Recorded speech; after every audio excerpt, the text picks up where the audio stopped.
This is Horror Sucks, the podcast where we watch terrible horror movies so you don't have to. This week, we're going to tell you why Prom Night sucks. I'm Ashley, your resident beach gal.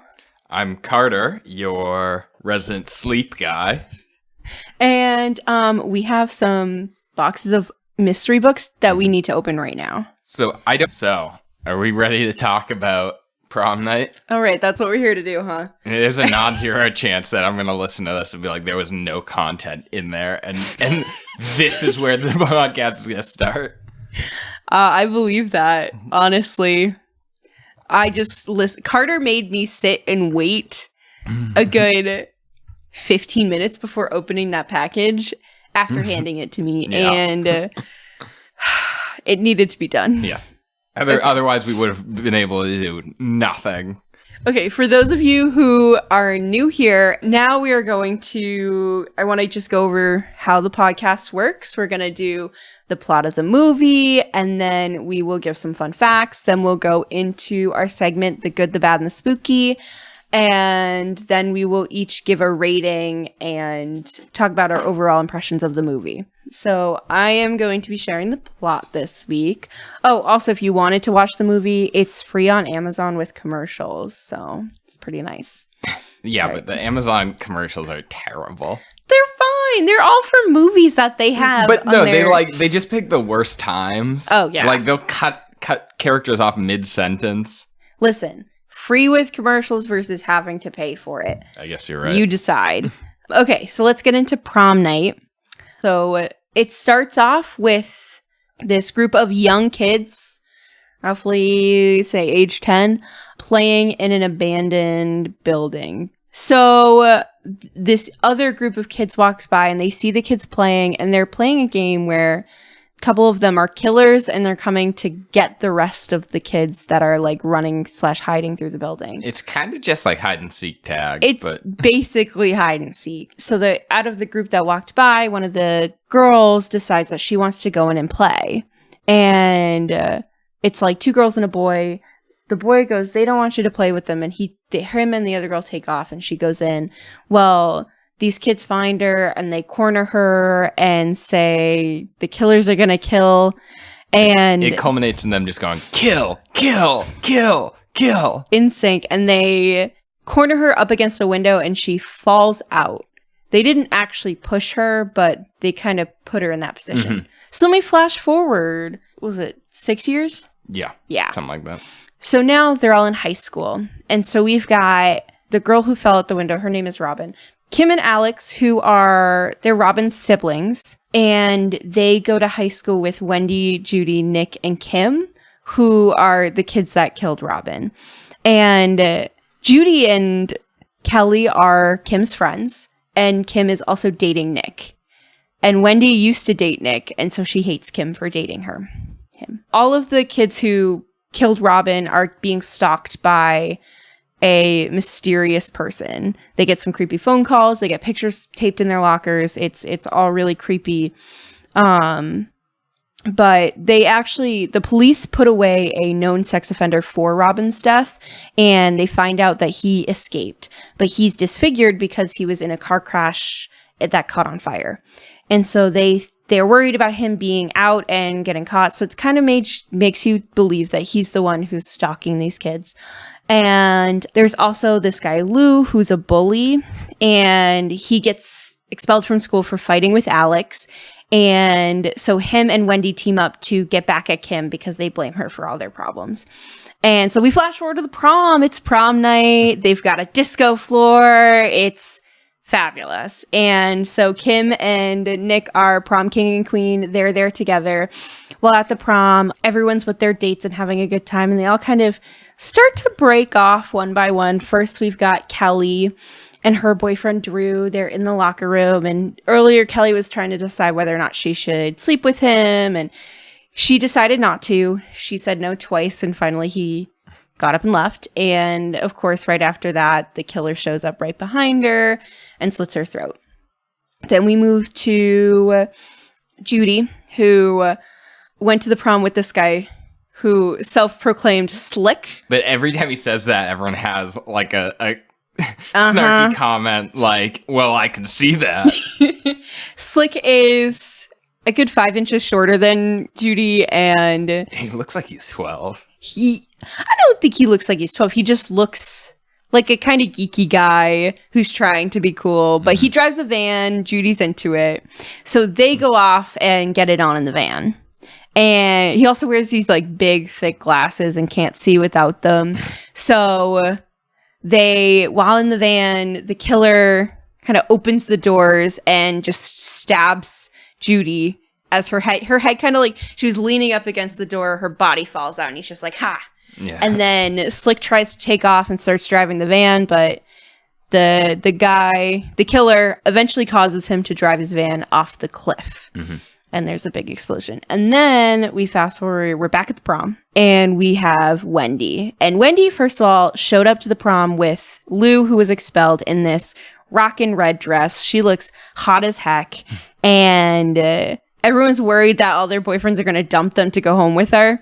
But she is off on her own and realizes that someone's trying to kill her. So she starts like this run throughout the school. The killer has a hatchet and just barely misses her. She tries to hide in the auto shop and locks the car door.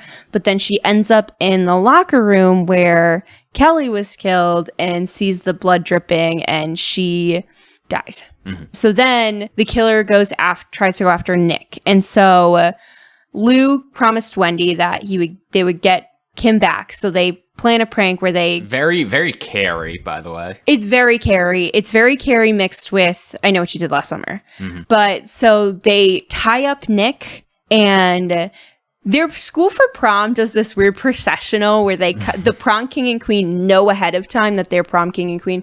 They do like a fancy thing where they come out together and are given a scepter and a bouquet or whatever. I don't know. It's got to be a Canadian thing. I guess so.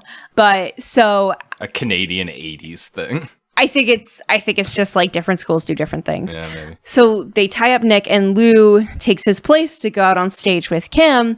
But as he's standing backstage, the killer swings his hatchet and chops his head off clean straight. It rolls into the line of sight for everyone. Everyone panics and scatters.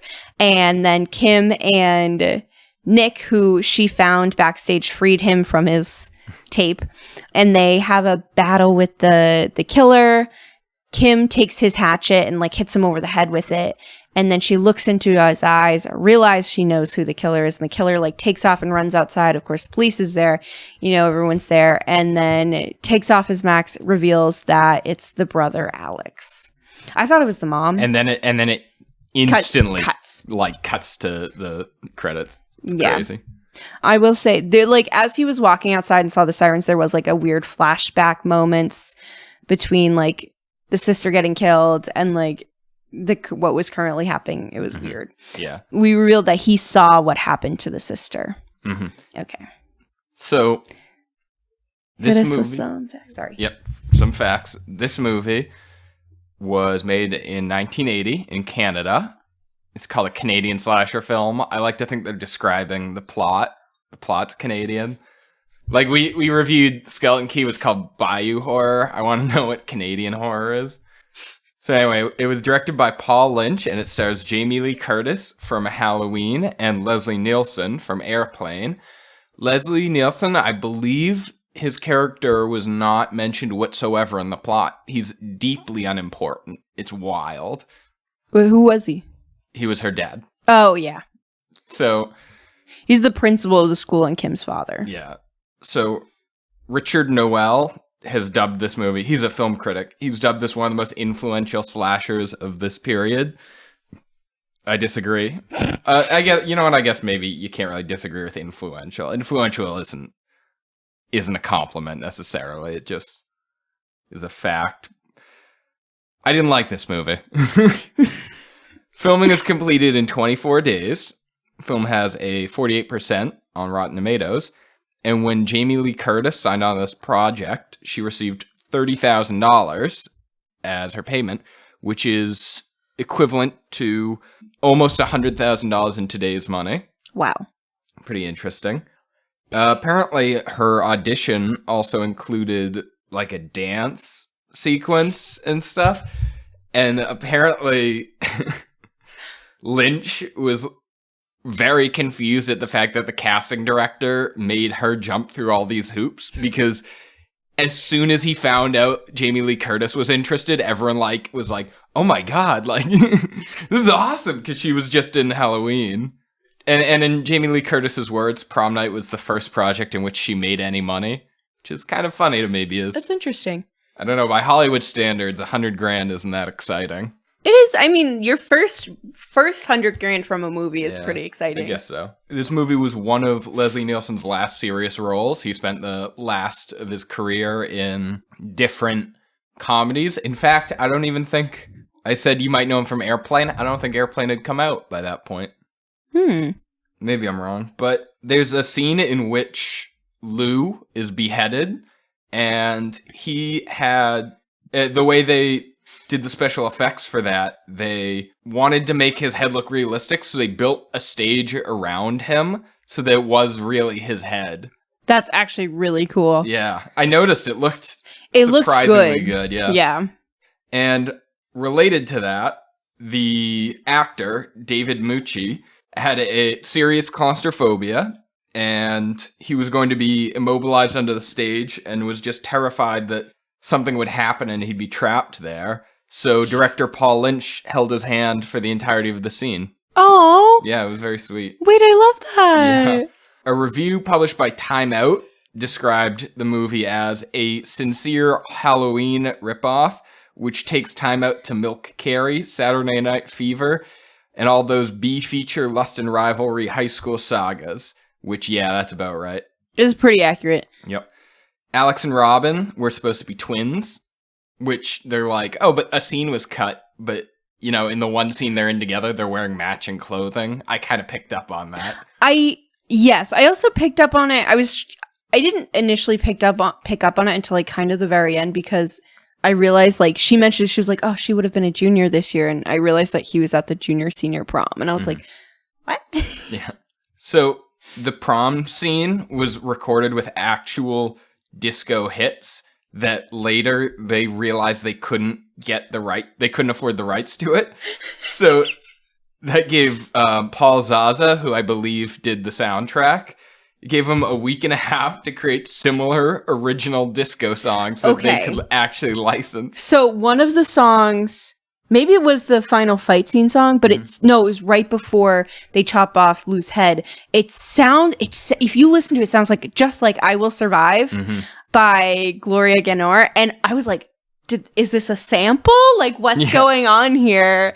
That is too funny. That's definitely one of the songs that inspired the soundtrack. Yeah. So, according to Paul Lynch, the van that they drive off the cliff to explode, apparently that was a stolen van by the stunt coordinator. No!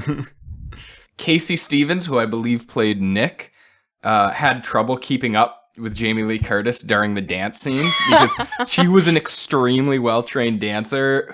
Her dancing is phenomenal. She did all her own moves. They had to use a dance double in some scenes for him. For him? That's so funny. The original version of this film was given a PG rating, but the studio was afraid no one would see a PG-rated horror movie. Which, to be fair, this was before the invention of PG-13, so it was literally, it was just PG or R were your options. So they made it R? Yes. On what basis? They upped the violence. I mean, there's a topless scene in it. Like, yeah, but that would make it, that wouldn't make it R, though. It would make it PG-13, which they just said R. Yeah. Like, if I remember correctly, Indiana Jones is rated R, just because it couldn't be PG, but it's a pretty tame movie. Interestingly enough, they ran into the same problem with the American 2008 remake of Prom Night, which is one of the only slasher films in history to be rated PG-13. Combination of slasher kind of being dead by the time PG-13 movies came out, and the fact that no one wants to see a PG-13 slasher. This concept of the friends doing something bad and like swearing never to tell anyone, and then being literally haunted by it later, went on to inspire I Know What You Did Last Summer. Yeah, you can tell. This is the second movie that Jamie Lee Curtis has had a murderous brother. She was in Halloween, Michael Myers was supposedly her brother. That's right. Which is stupid, but yeah, whatever. Lastly, I absolutely love this. On IMDb, this one of these facts, it just reeks of bias. This is word for word what they wrote. This was much more artfully made than Friday the 13th, which came out the same year and was a similar holiday-themed slasher movie riding on the coattails of Halloween, with a revenge story at its core. But for some reason, Friday the 13th was a phenomenon, and while this was a hit and got better reviews, it did not have the same impact. Isn't that wild to A, call Friday the 13th holiday-themed? And B, to be like, I don't understand why Friday the 13th, which is just objectively better in every way. I gotta agree with that. Just sound design, camera work, acting. The plot on paper is more interesting. Listen, we're gonna tell you why Friday the 13th is better. Yeah. By telling you how bad this movie is. Yeah, this movie sucks. So, are you ready to talk about what we did like about the movie? Yes. The good. Dun dun dun. I would like to start by saying one of the best parts of this movie was Jamie Lee Curtis dancing. Phenomenal. I was like, oh, go off. I was shook. She just like comes out, just starts dancing on her own. Her arms are going everywhere. She like a goddess. Like I was like watching this movie just for like her, and I was like, dang, this is my like 80s prom fantasy. Like, why wasn't my prom like this? And then also her scene with Nick dancing, I was like blown away. Yeah. I was so shook. I was like, is this a horror movie? Yeah. Are we sure about can we just stop here? Can I just have like a fun dance movie? It was wild. Like there's just this one scene where she just walks over and she's like dancing all by herself, no music on the stage, and I'm like just watching her, I'm like, holy shit, she's a good dancer. Yeah, this was even like pre-prom. She was just like, she went to check out the disco stage, and then someone else walked in. But it was just like, I was like, where is this coming from? Yeah. I've never known Jamie Lee Curtis to be a dancer. I'm kind of mad she didn't do any other dancing movies that I know of. Or like, if she did, they're not that popular. Like, I'm disappointed. Yeah. But 10 out of 10 for her dancing. On top of that, I think the setting is probably one of my favorite things. You know, this disco-themed prom. The disco floor itself, I want that in my house. So just to be clear, one of your favorite parts of this movie is it takes place in the 80s? Yeah, I love the 80s. Listen, I'm a big fan of the 80s. Bring it back, okay? Yeah. But yes, no, I do. That is true, though. I loved this prom set in the 80s with this giant disco floor. At one point, someone asks her how much it cost, and she was like, you don't want to know, because it's clearly very expensive. Yeah. I don't know if you know what the disco floor is. It's got lights underneath. It's very exciting, sets the mood. I want one. But then also, they have a disco fight scene, which is just, again, amazing. I loved it. Well, I loved most of it. When it was like flashy and cool, it was great. But then there were some parts that were a little stale. The head effect was really good. Yes. You can always really tell whenever someone uses shitty like CGI or whatever. And they literally just used the actor's head and it looked great. It did look good. I also really liked that it was Lou instead of Nick. I'm happy Nick didn't die. But yes. I liked the killer stalking them. It was pretty good. I don't know if the filming of it was great, but I really liked the just kind of build up of like the phone calls and the pictures. I mean, it is a little overdone. It's in terms of like horror from our perspective, but I don't know enough to know whether or not this came first or if those other movies came first. I don't know, but I enjoyed it. This came after Halloween and close enough to Friday the 13th. That doesn't matter which one came first. They wouldn't have been able to influence each other. Okay. Yeah. Well, I enjoyed the killer kind of stalking them and whatnot. Yeah. That to me was a little too Halloween. It was very transparent. I understand that. It wasn't perfect. I just needed things to say that I liked. Yeah. There's one scene that you mentioned where the girl who had sex with Slick, Oh, Judy. She gets stabbed, and the guy goes in to like try to kill Slick, and Slick just fucking decks him. It was wild. It was something at Scream where they're trying to make the killer look stupid. He just like, oh shit, bam, and he just knocks his ass on the ground. I was like, hell yeah. I'm not gonna lie. The other good thing was Slick. Yeah. Slick himself was. He was funny. he was good comedic relief. But that punch. Yeah. That punch was it. I mean, again, I guess back to the music. The music was good. Mm-hmm. There was the ending song was really good. Yes. I actually Shazammed it because I wanted to listen to it later. And here's the really cool part.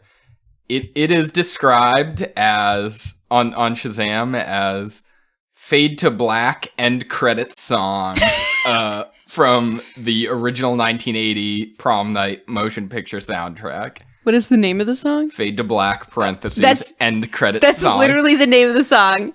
I can't. Oh my god. I wish we had rights so we could play it, but that's okay. Well, the good news about ripping off poor people is they don't have the money to sue us. There's no way that Prom Night is going to sue us on this. I wouldn't be surprised. But here's the thing, though. We are also poor and cannot afford we cannot to take afford. That risk. Listen, y'all. When we have shirts, please buy them so we cannot be poor. To pay our legal fees. Turns out joking about Joe dying is real costly. Speaking of legal fees, remind me later. Yeah. Oh, good. That'll be fun. So, the last thing that I have on my gift, I really liked the reveal of it as her brother. Okay. I thought it was the mom. So to me, I liked it because I was like, it's not the mom, it's the brother, and I wasn't shocked, but like I was a little surprised. There were a couple of good scenes that I liked. There's a scene in which she's like sneaking around as a kid, Robin or whatever her name is, and she like leans against a door and it falls down. That caught me a little off guard. I liked that. Okay. And then both of the other good scenes I had, this movie was so slim pickings that I have to talk about individual scenes. So there's she's running down this hallway that's just lit with red lights. Who is this? The blonde girl. Oh, was it Wendy? Wendy. Yeah. So Wendy's running down the hallway with red lights, and she opens the door into a dark gym, and the gym gets lit red with the light from the hallway, and then the door shuts and it's dark again. She's running, she falls over, and she looks behind her, and you don't see what she's looking at, you just see her face, and you see it gets lit up red with the light because the door was opened. That was just great storytelling of not even showing us what was happening, and we could feel the killer approaching. And then lastly, I'm going to spoil some of my thoughts. The audio in this movie is atrocious, but they had some really good effects in the scene in which she makes it to the auto shop and she's hiding in one of the cars. And they just play with sound so well. Like you can hear the muffled music from the prom, which really gives an element of like isolation, is hearing everyone that far away. And then you can hear her breathing when it cuts inside the car, but when it's out, you can't. But when it's inside the car, you can't hear what the killer's doing. It was just very well done. But in general, the audio sucked. Yeah.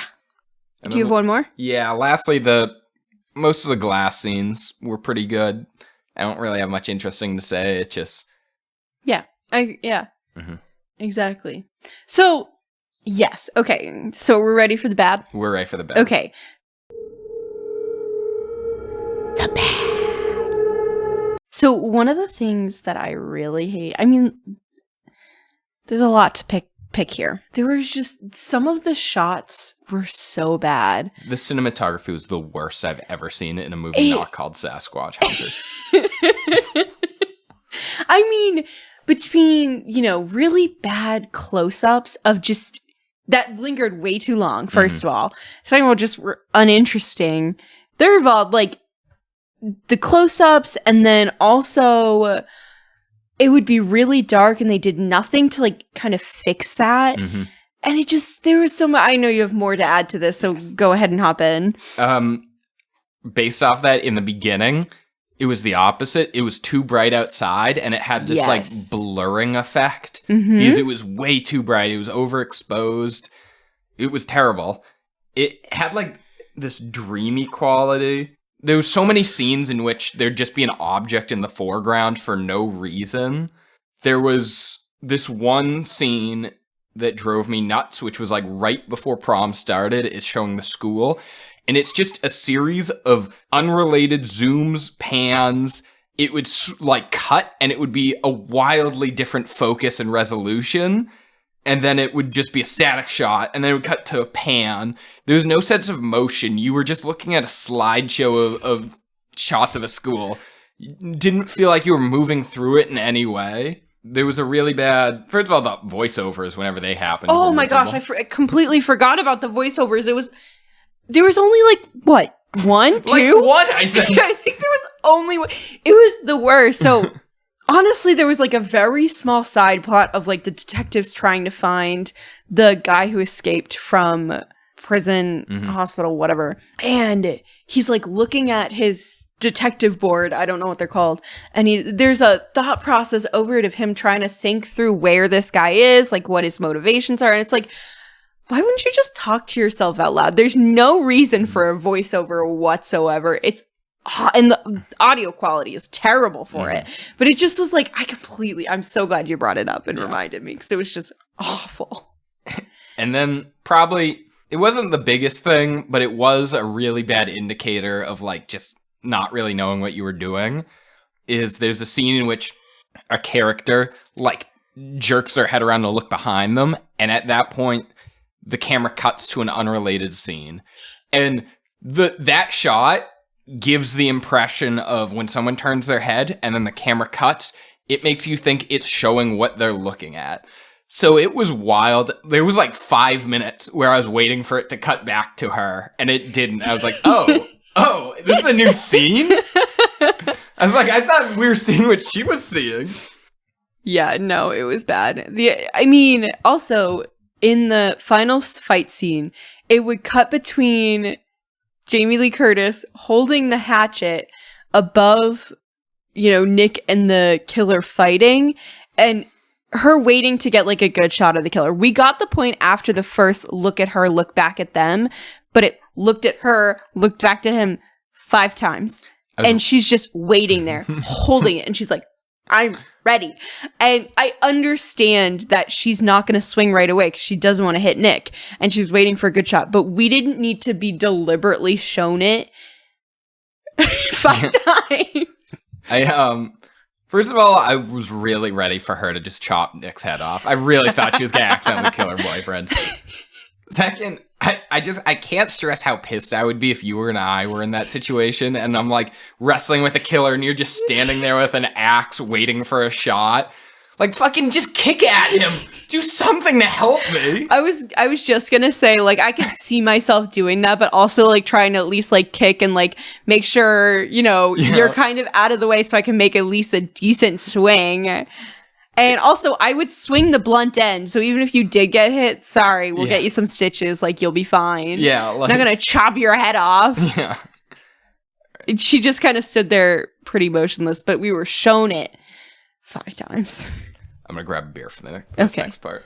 I specifically buy good beer and shitty beer so that I'll drink the good beer, and then... Okay, why don't you just buy more of the shitty beer? Because I like good beer. Okay, fair enough. But why wouldn't you just buy more of the good beer, though? Well, because money. Oh, okay. Okay, but I'm sorry. Gluten-free beer can be pretty expensive. It's not stuff that you can just send all in a night. Carter, I realize that. Yeah. But, like, is the shitty gluten-free beer that much cheaper, number one? Number two, I know for a fact that all the artifact flavors cost the same. So why would you not just get Wild Thing? That, you're really starting to come through to me on this one. I'm really... This one doesn't make sense. Now it's clicking. Yeah, you're right. I understand in terms of, like, cheaper beer. Yeah, you're going to want to buy that because gluten-free beer is expensive. And if there's a slightly cheaper option, yeah, I might go for that. But...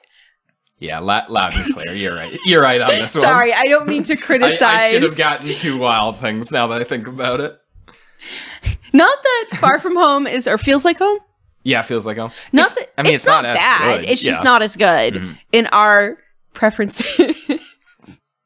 Okay, back to the movie. So, what I really, really, really hated about this movie, and I know I did mention something similar in the good, the dancing scene.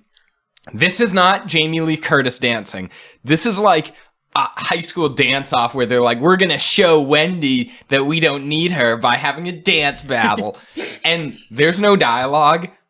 I did the fucking math on this. I don't have the numbers in front of me. This scene went on for 3% of the fucking movie. 3% of this movie was no dialogue, Jaime Lee Curtis and Casey Stevens dancing, cut with like Lou and Wendy with their arms crossed, playing off-brand disco, and then they start dancing. Another song started, and they kept dancing. 3% of the movie, that's bananas!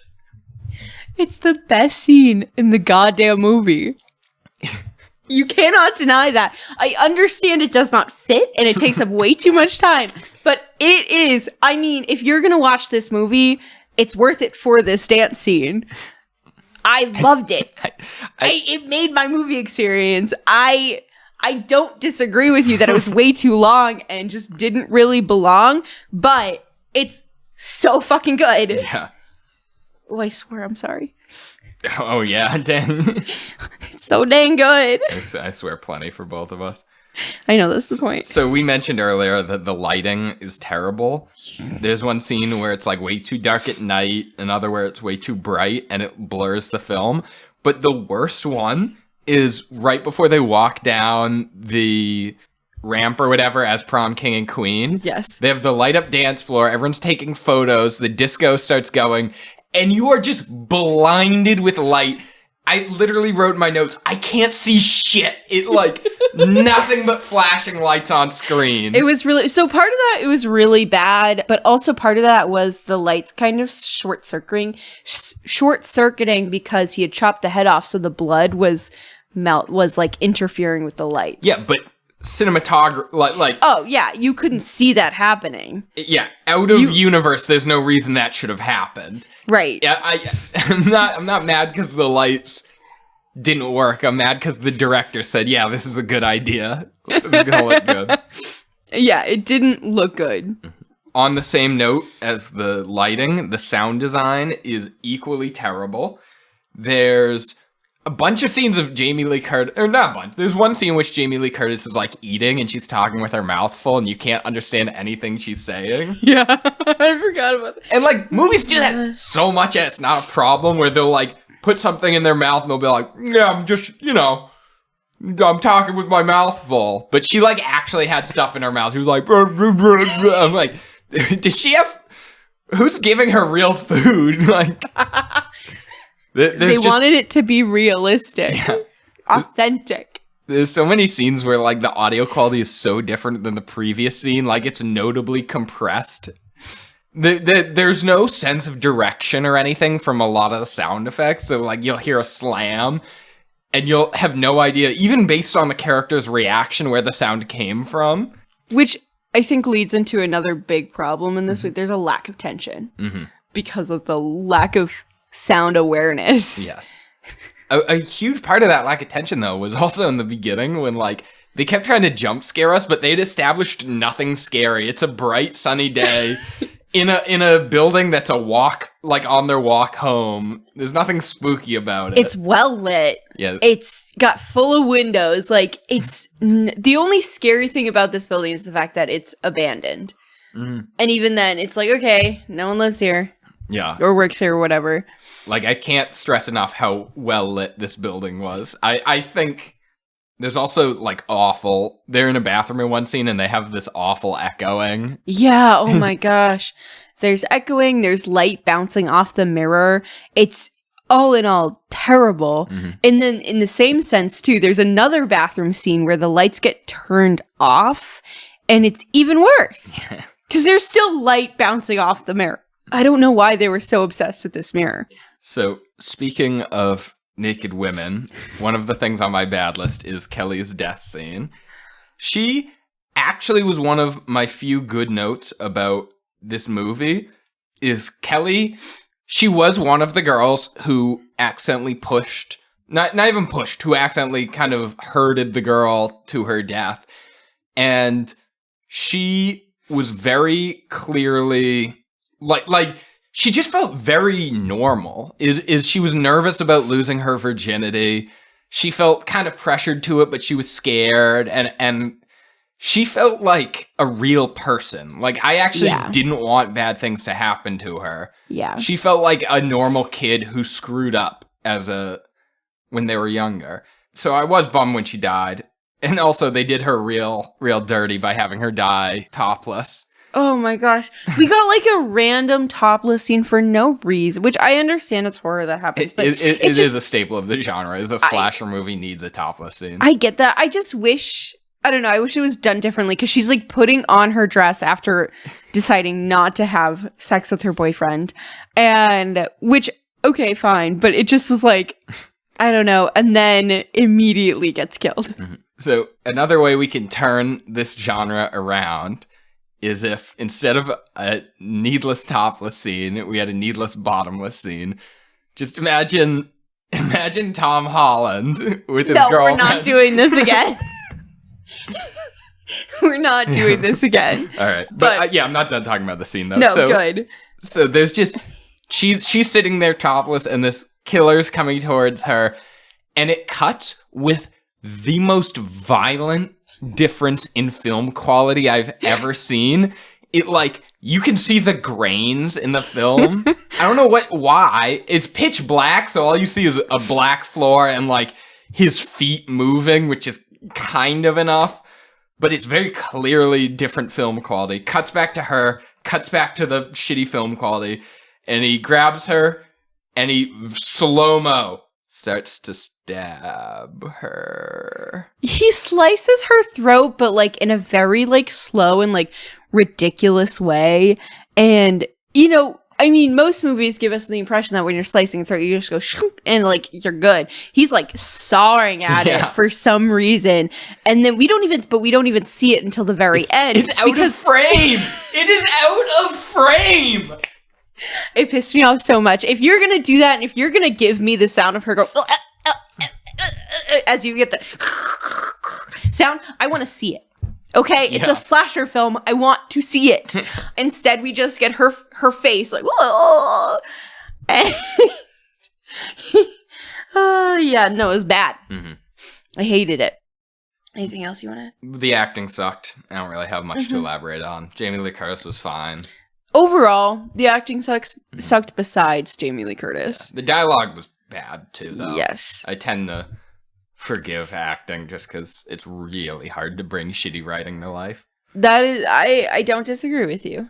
Here's probably my biggest complaint about this movie. Jamie Lee Curtis does not drive the plot in any way. She's except just kind at the very end, she hits him with the axe, and that's kind of it. Like, these are events entirely unrelated to her. Yeah, it's weird that she's the main character without having any, like... like, Nick was the main plot character. Influence. It was getting closer to him. Yeah. Jamie Lee Curtis was not the main character, is the weird part. Dude, I don't know. I really hated the fact that they were all friends with her, knowing that they were there at her sister's death and had influence on it. At one point, there's a scene where Jamie Lee Curtis and Nick are near the ocean. I have that written down. Is the school was built like on the fucking beach at one point?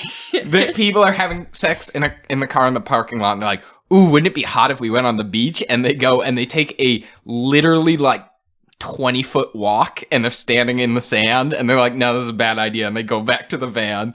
There's no way the school would be that close. They would never, ever be able to keep kids in for recess. Yeah, God, no.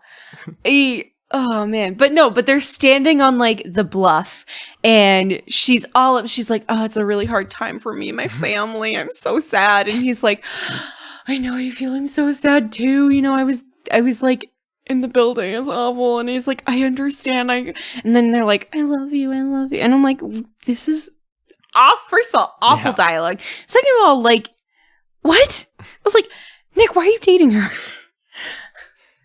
I couldn't understand why he would willingly date her if he knows he feels this guilty about her sister's death. In fact, he picks her up for the prom and he just looks at the sister's picture on the mantle. He's like, dang, I'm an awful person.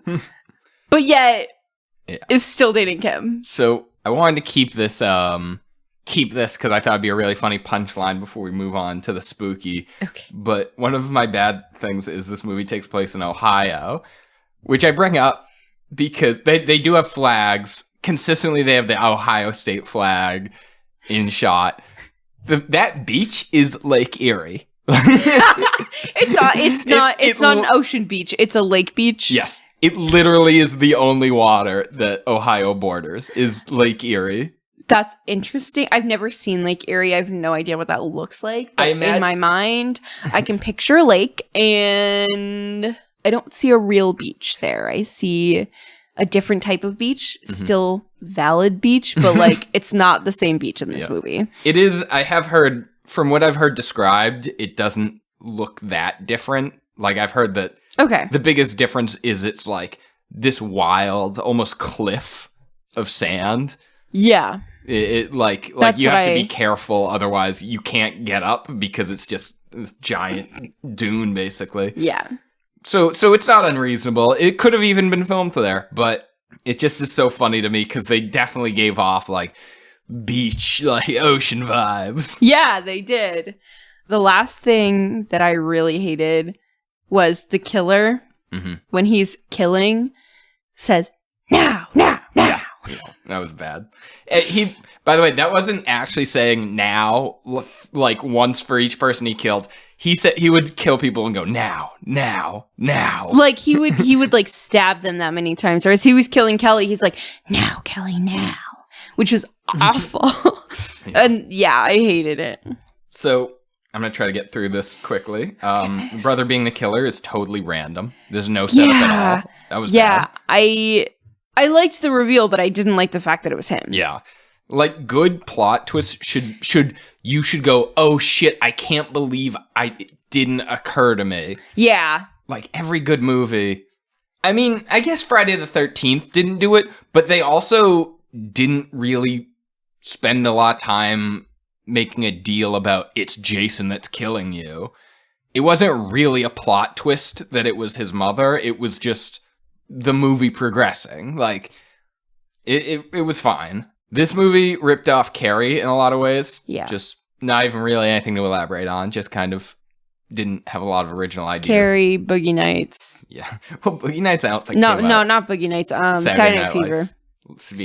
Saturday Night Fever. The dance scene that she has with Nick is very, very reminiscent of Saturday Night Fever. Is it even Saturday Night Lights? Is it Friday Night Lights? You're thinking Friday Night Lights, which is high school football. Yeah. Saturday Night Fever is a disco movie starring John Travolta. Gross.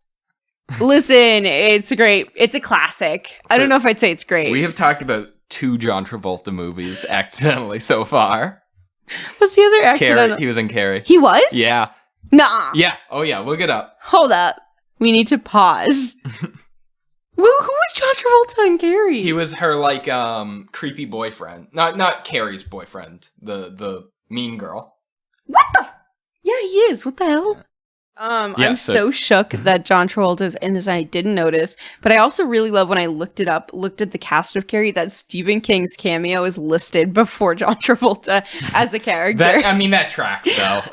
It's just funny. By any metric, Stephen King is more famous, popular, liked than John Travolta. Handsome. I think he's taller, but I don't know that for sure. Well, I can tell you. Let's see. John Travolta is... Oh, it doesn't say his height right away. Never mind. By the way, one of my favorite things about this timeline we live in is that if you look up how tall a celebrity is, the way they figure it out, it's not like the NFL where they have a roster or anything. So the way they figure it out is there's this one guy. Stephen King is taller. Yeah. There's this one guy who's like 5'9", 9 or something. And so what he does is he meets a lot of celebrities and gets photographed with them. I'm not joking. And then they say, okay, he's this tall. Why?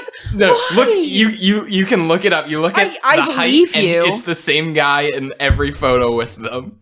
It's so funny. I mean, there's not really a better way to do it. But I mean... Anyway, the body, when Wendy was killed, she's in a closet hiding, and you can hear, like, dripping, and it's just very obvious there's a body there. It was so lame. It was really lame. I meant to put that in there, but I forgot. It was bad. And then lastly, and this is actually kind of a big one, is the characters in general were just so boring, lame. Cliche. There's like, honest to God, Nick and Wendy were the only characters I felt anything for. Nick was interesting because he was really eaten alive by his guilt. I thought, not Wendy. Did I say Wendy? You did say Wendy, I meant you meant Kelly. Yeah. She just... For similar reasons, she also was pretty strung up by the guilt initially, but then, she was interesting because she was a normal person. Yeah, and like, not just normal. She was like clearly a shy girl. Like, yeah, I don't know. Yeah. I didn't really feel anything really towards the characters at all. I really would have liked that if they expanded on that and made Kelly really one of the last people to die, because her and Steve, did I say Kelly? No, Kelly was right that time. Yeah, you were right. Her and Nick were likable. They put a lot of influence on Wendy because she's the villain of the group. And there's no reason to. She's not interested. We don't really understand why she hates Kim so much, except for the fact that she's dating Nick. Yeah. And it's stupid. And at one point, she, like, kisses Nick and says, bye, lover. And Kim, like, doesn't even care. Yeah. She's like, I know she's just full of it. So it's like, I kind of loved that aspect of Kim. Mm-hmm. But I just was, like, a really dumb... Like, I didn't feel Wendy was all that important, except she looks hot in a red dress. Yeah. I don't know. They oh god, I have actually quite a bit more. Oh, Jesus Christ. So the with the characters, their costumes were terrible. They were like absurdly 80s. Nobody looked like their child self, so I had no idea who was who. And the movie would counter that by cutting to their face in a flashback, which was also terrible. I also had a hard time following who is who, but I didn't dislike the costuming because you said it was ridiculous 80s. It was 1980. But I'm not criticizing it because it was 80s. That was just a note I had. Oh, okay. I'm criticizing it because I literally couldn't tell Jaime Lee Curtis's boyfriend apart from her brother. They were both tall, really skinny white guys with like afros and a short sleeve collared shirt. You could not tell them apart. Yeah, you're right. Half the movie I spent going, wait, which one is that? Yeah, they weren't distinct. They were all... It was just kind of like they found stuff out of a garbage. They just had whatever clothes. Nothing said anything about them. The clothes weren't that important. Except for the prom dresses. Yeah. When she was in her prom dress, Jaime Lee Curtis had a perm. That was wild. And it was the 80s. My personal favorite is that Lou had a patch around his ass on his jeans that made it look like he pissed himself. It's pretty great. All right. So speaking of perms, did I tell you that my mom's senior year of high school, right before her yearbook picture, got a perm? And like she wasn't like a perm girl. She didn't have one often, but she like really wanted to look like do something nice for her senior year picture and got a perm. And my mom has short hair. She had short hair then too. So she looked like who's Shirley Temple. Oh my God.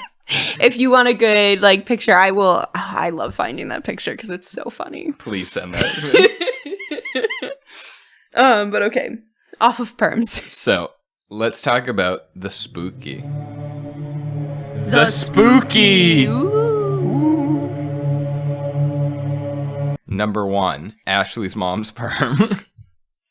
It wasn't that bad, but she never got a perm again. So honestly, there's not that much that was really spooky in this movie, and I think it's because there was a lot of disconnected dots.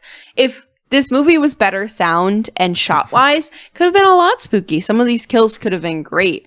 I guess I'll say the head chopped off. where he's under the stage. I know we've put a lot of emphasis on that, but it looked good. I guess it was pretty spooky, and then they ruined it with the whole lights matrix, but yeah. What about you? My only note is the phone scene when he first starts calling them is at no point have they implied that phones would play a role in this movie, and he's like, it's a very aggressive shot of the wires, the box. You're not really sure what you're looking at. It's a close-up, intercut with a girl just walking down the street. And as it moves around, it kind of zooms out a little bit, and you start to understand you're looking at a phone. It's just this black plastic thing.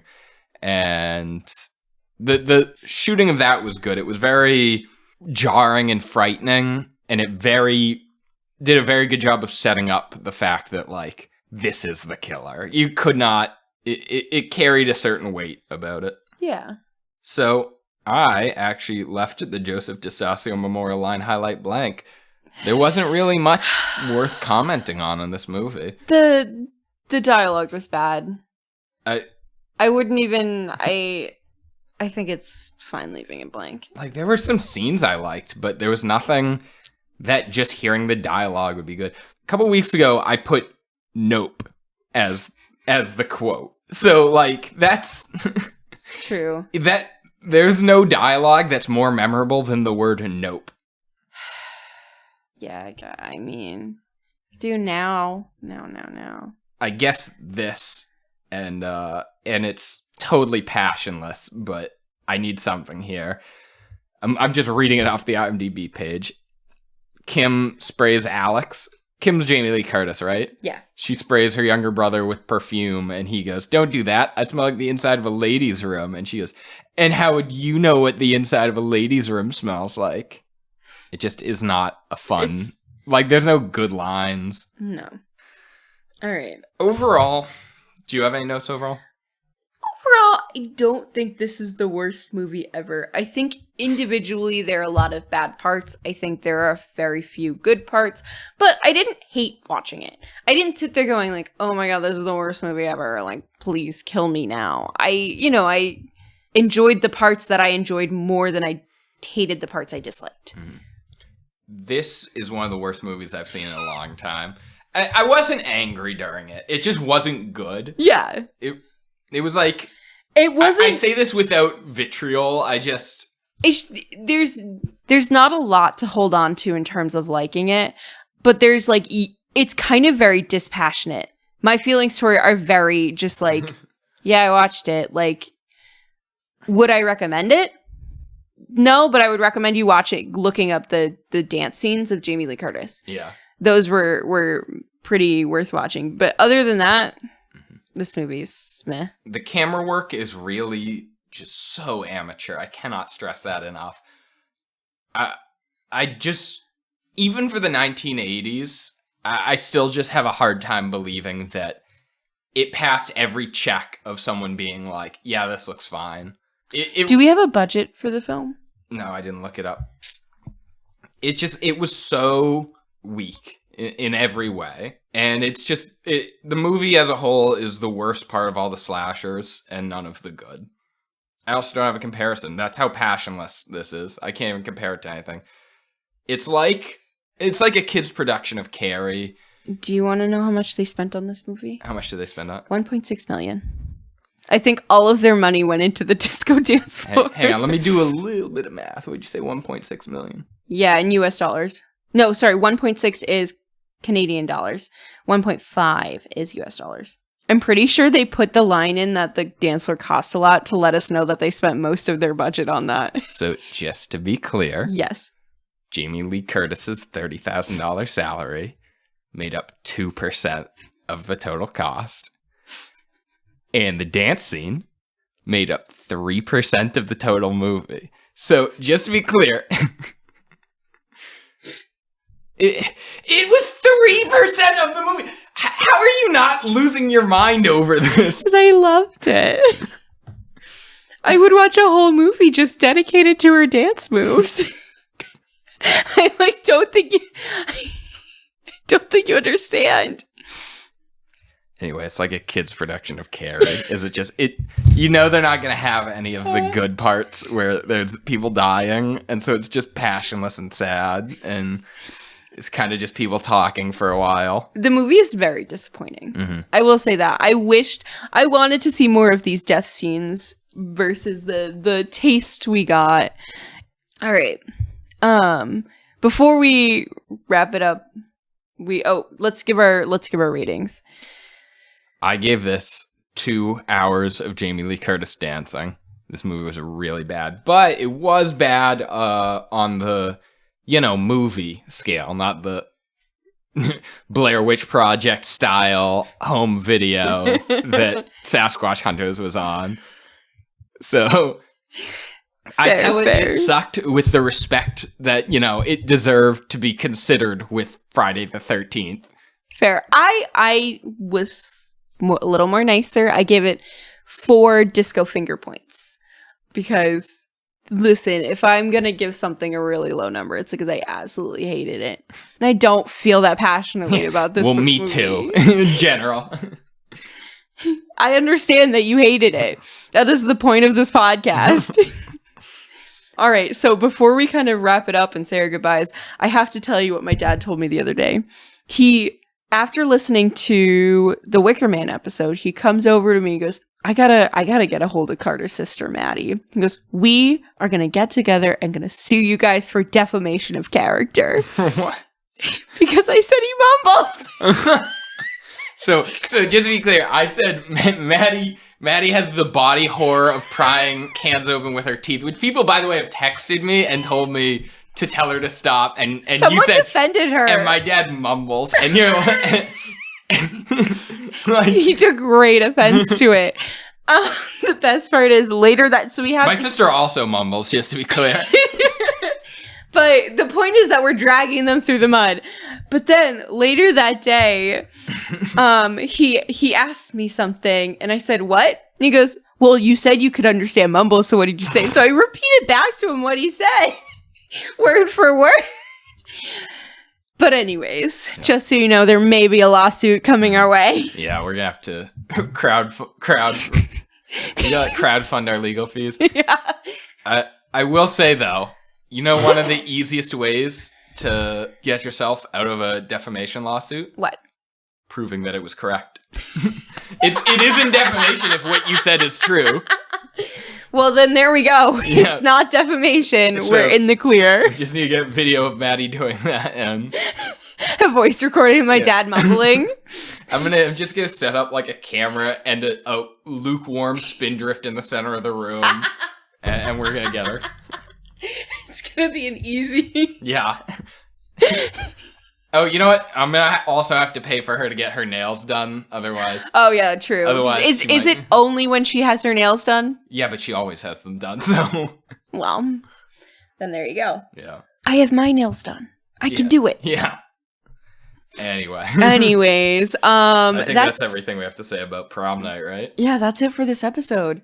So next week we are going to be watching Velocipaster. Yes. Yeah. Sorry, I've been asking this for a while and Carter has refused. It was going to be what I did until I had the idea to do Nope. Like that was going to be my next honestly suggestion. Fair. Like but I asked you this like when we first started the podcast and you were like, it's I don't think it's going to be a horror movie. Yeah. And then I went to my dentist. I was talking about the podcast and she said she saw the movie and I explained it to him. So one of the things she said about a scene in the movie is sold. Okay. Just to be clear, this movie is 75 minutes long. Perfect. Not a great sign. And it's not rated, which I have a running theory about why things aren't rated. I assume, don't know this for a fact, but I feel like it's safe to assume that it costs money to submit a film to the MPAA. I just can't imagine that they allow you to throw whatever trash you want at them to get a real rating. So I think that whenever a movie brags about it being unrated, it just means that we didn't submit it to the MPAA. Like, think about it. Was there like American Pie unrated? There's a couple of shitty horror movies that are unrated edition. So, yeah, I'm pretty sure Velocipaster is going to suck, and we're going to tell you why. Is it a horror movie? Now I'm looking at it that says action comedy. I'm starting to think Velocipaster isn't. There's going to be some people, because I'm not going to cut this part, there's going to be some people who are just devastated that we changed our mind. I think we should still do it. No. We already watch good horror movies. I think if we start watching non-horror movies, we're going to... I think we should allow someone to bring it on. Hold on. Wikipedia says Velocipaster is a 2017 American comedy horror film. Okay. All right. I accept it. Yes. I have been eagerly waiting to do this movie. I saw it because the actor who's in it on TikTok was talking about it. So... You can watch it on Tubi for free, Vudu for free, or Amazon Prime Video with a premium subscription. It's a good sign. It's a good sign. It's free. One of the people also ask, one of the questions is the Velocipaster on Hulu? The answer is just no. What is a specific question? No. All right. With that, thank you everyone for listening. We really appreciate you, and we would appreciate you more if you left us a review, liked us, followed, subscribed, the whole thing. You can also find us on Instagram at Horror Sucks Podcast. We're still working on the website. Don't worry, it's coming. It's coming. But yes, please write us a review. That puts us in a good spot where more people will listen to us. Mm-hmm. More reviews equals more listeners. So plus, yeah, we always love feedback. Also, yes, if you want to give feedback, we will also take that. Maybe not in a review, but you can send me a message on Instagram. Also, if you message us on Instagram, it's me. Hey, hi. It's always Ashley. I'm always down to chat, but just let me know that you listen and not just a random, hey, I want to be friends, because that's creeps me out. Not that I don't want to be your friend. I do. I just want to make sure that you listen to the podcast and I'm not about to get scammed. Anyway. 9 times out of 10, it is a scam. For we sure. are not going to pay the Instagram thing for advertising. Enough. Stop commenting. Okay, Carter, I'm going to let you in on this. They don't listen. Yeah. They are not listeners of the podcast. You're right, but at the same time, we don't record this because we think people will listen. We'd do something more interesting if we wanted people to listen. True. We do this for our pure enjoyment, and that's it. With that, again, thank you for listening. Please share with your friends. Also, really trying to plug ourselves here, but Horror Sucks is brought to you by Wild Thing Media. Stay spooky. Say it again. Stay spooky. Horror Sucks is brought to you by Wild Thing Media. Production and music done by me, and editing done by Carter. Okay, thanks.